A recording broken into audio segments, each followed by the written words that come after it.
Hello बच्चों, let's read this question and the question says that prove that the rhombus inscribed in a circle is a square। तो आइए बच्चों इस question को यहाँ पर हम सॉल्व कर लेते हैं। इस क्वेश्चन में हमसे कहा गया है कि जो रोम्बस होता है हमारा जो इंस्क्राइब्ड है एक सर्कल में वो स्क्वायर होगा। यहाँ पर हमें ये प्रूव करना है। तो यहाँ पर बच्चों हम की कॉन्सेप्ट यूज़ करेंगे। की कॉन्सेप्ट यहाँ पर हम यूज़ करेंगे दैट ऑल फोर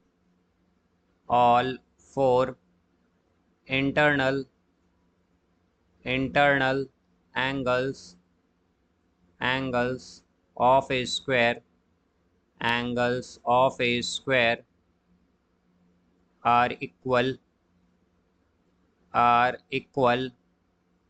और 90 डिग्री ईच। तो हमारे पास क्या होता है बच्चों की जो इंटरनल एंगल्स होते हैं ऑल फोर इंटरनल एंगल्स एक स्क्वायर के वो इक्वल होंगे, या फिर हम कहें कि 90 डिग्री ईच होगा वो उसका हर एक एंगल। तो यहाँ पर अगर हम देखें तो हमारे पास लेट्स सपोज एक सर्कल है। यहाँ पर ये हमारे पास एक सर्कल, यहाँ पर हम एक सर्कल बना लेंगे बच्चों, इसे रीड्रॉ कर लेते हैं। तो यहाँ पर हमारे पास एक सर्कल है, लेट्स सपोज ये इस तरह से हमारे पास एक सर्कल है। यहाँ पर ये एक सर्कल है। अब इसमें हमारे पास एक रोम्बस है। यहाँ पर हमारे पास एक रोम्बस इंस्क्राइब्ड है इसमें। हाँ, हमारे पास एक रोम्बस इंस्क्राइब्ड है इसमें इस तरह से। यहाँ पर हमारे पास एक रोम्बस इंस्क्राइब्ड है इसमें इस तरह से बच्चों। तो इसे हम मान लेते हैं ABCD। तो बच्चों रोम्बस की प्रॉपर्टीज़ क्या होती हैं? रोम्बस की प्रॉपर्टी होती है कि जो रोम्बस होता है हमारे पास, इसकी प्रॉपर्टी होती है हमारे पास कि इसकी सभी साइड्स जो होती हैं वो इक्वल होती हैं। All sides are equal. तो हम क्या कहेंगे कि इसकी फर्स्ट प्रॉपर्टी क्या होती है? All four sides are equal. इसकी सभी चारों साइड क्या होंगी? इक्वल होंगी।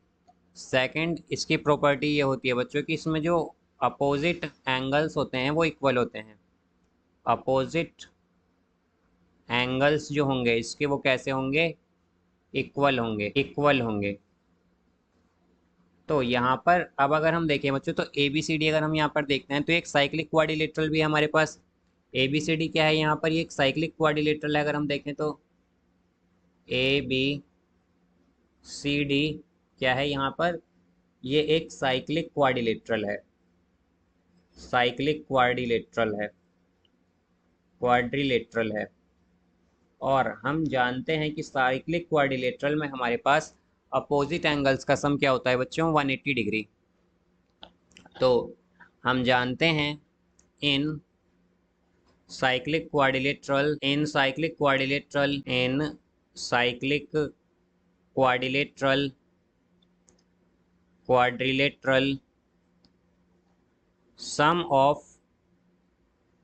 sum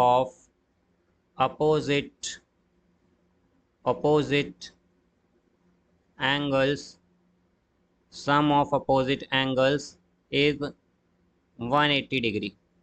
तो बच्चों जो सम होता है साइक्लिक क्वाड्रिलेटरल में वो क्या होता है हमारे पास? 180 डिग्री। अब यहाँ पर अगर हम देखें तो हमारे पास जो एंगल A और एंगल C हैं ये क्या हैं? ये अपोजिट एंगल्स हैं साइक्लिक क्वाड्रिलेटरल के। तो इनका सम क्या होगा? 180 डिग्री। अब यहाँ पर बच्चों अगर हम सेकंड प्रॉपर्टी देखें रोम्बस की तो वो क्या है कि अपोजिट एंगल्स आर इक्वल।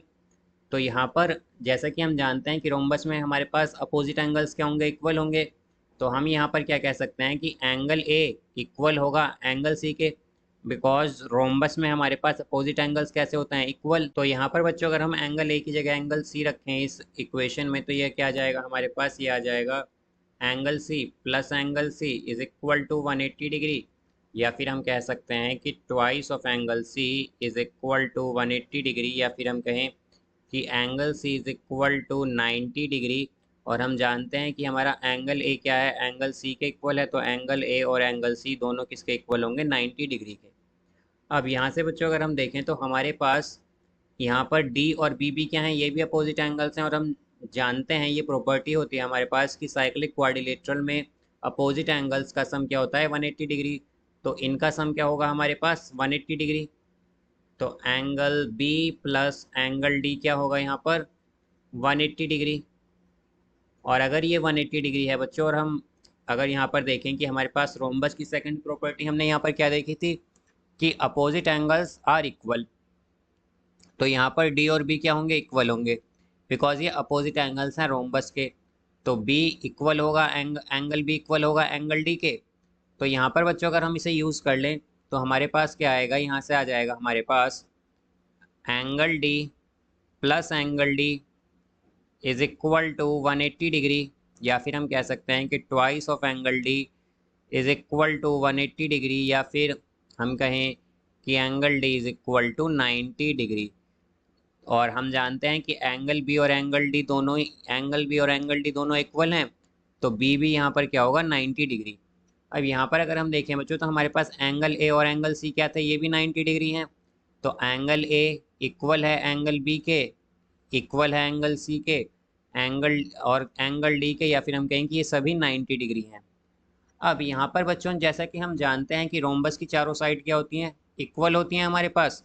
तो जैसा कि हमने फर्स्ट प्रॉपर्टी में देखा था रोम्बस की, तो इसकी 4 साइड्स हमारे पास इक्वल पहले ही हैं। अब हमने ये भी प्रूव कर दिया कि इसके चारों एंगल्स भी हमारे पास इक्वल हैं या फिर 90 डिग्री के हैं। और हम जानते हैं कि हमारे पास स्क्वायर में क्या होता है, स्क्वायर की भी हमारे पास चारों साइड इक्वल होती हैं, और जो इंटरनल एंगल्स हैं वो क्या होते हैं, 90 degree.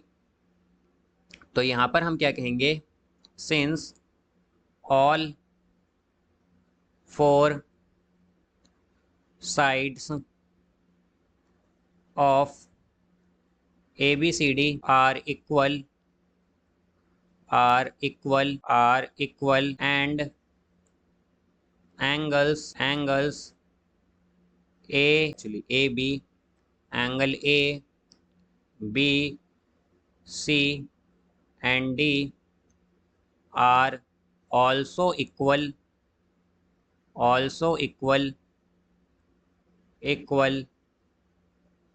hence ABCD is a square, ABCD is a square, ABCD is a square। तो ABCD क्या है बच्चों, यहाँ पर ये एक स्क्वायर होगा, और यही हमें यहाँ पर प्रूव करना था। So I hope you understood it well, best of luck, thank you.